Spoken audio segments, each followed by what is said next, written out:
As I said again, maybe to repeat myself, is that there is this disconnect between the pricing of some of these products that farmer doesn't get value for money. As I said, the impression has been that organic food, because of high the price of production, because of it's not being available, those who know its value give a good value to the farmer. But because not enough farmers have been explained and trained on how to grow this food, usually the supply of good quality organic foods is limited. Yeah, and as such, because of a lack of a structure in the system, some of these farmers who sell directly to the consumers, not going through an organized system, they don't get good value for their product. Sometimes they are shortchanged by the brokers and so on. The broker buys at a low price, then he goes and sells the high price. So what we are hoping to do through Organic Consumers Alliance, in partnership with Alliance for Food Sovereignty in Africa, AFSA, is to create an awareness of how we can do value chain addition by coming together as organized groups, creating hubs where food can be put together, bulked, and not just sold as fresh, because sometimes the seasonal food is seasonal. So that during the off-season, the foods can be packaged, value added into products that can then be sold later and consumed by different stakeholders, because people eat every day, but the food is available seasonally, so that value add will do three things. One, to make sure the farmer gets good value for their product, so they can sustain their livelihoods. Secondly, it creates employment for youth, people like yourselves, Eric, young people who are able, who are educated. It creates employment which is satisfying and good quality. Thirdly, it provides an opportunity for the consumer to get a good, safe quality food to mitigate the things I mentioned, the diabetes, the blood pressures, the cancers, the overweight and so on from the highly processed foods that are like what's available in the West.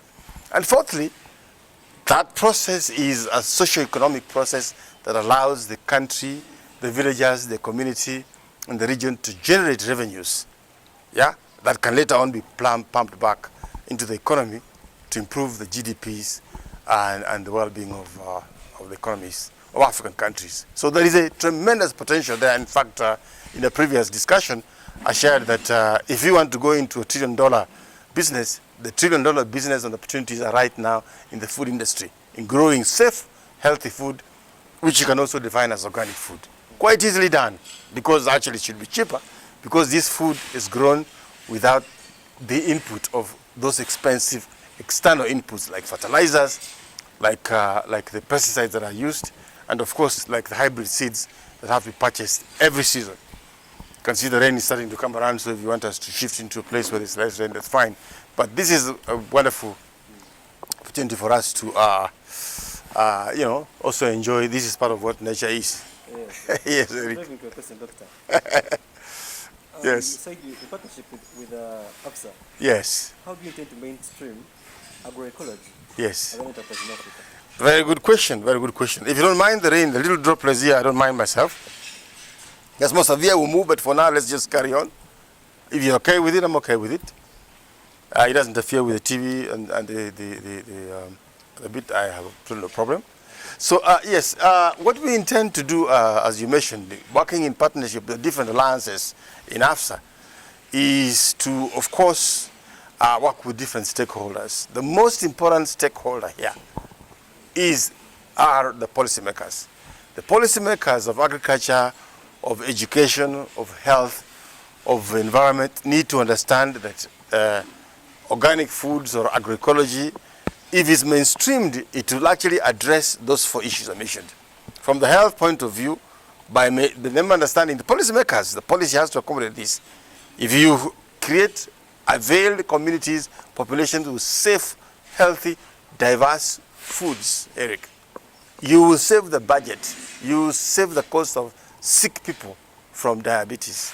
You will save the cost of sick people from cancers, from kidney diseases, from hypertension, which are expensive diseases to treat. That's why we call them non-communicable chronic diseases. Extremely important. So we want to have an opportunity later on, even as we are here in Uganda, to engage with the policymakers, Eric, to make them understand that organic is a threat to the corporate interests of conventional agriculture. It's actually a solution. Recently, I think it was last week, the United Nations Secretary General actually clearly indicated that we are living in an environment whereby our policies and systems are fighting against nature. And if we continue that way, we as humanity basically are facing an existential threat. So what we need to do to shift to working in alliance and in tandem with AFSA to mainstream agroecological food farming systems to enable food that's healthy, that's nutritious, that creates jobs, that protects the soil, that harmonizes and regenerates and protects and preserves biodiversity, and also that contributes towards climate change mitigation. You can't get it better than that. It addresses the four, what we call the quadruple crisis, from health to biodiversity restoration and soil regeneration, to climate change, and to socio-economic and youth creation of jobs.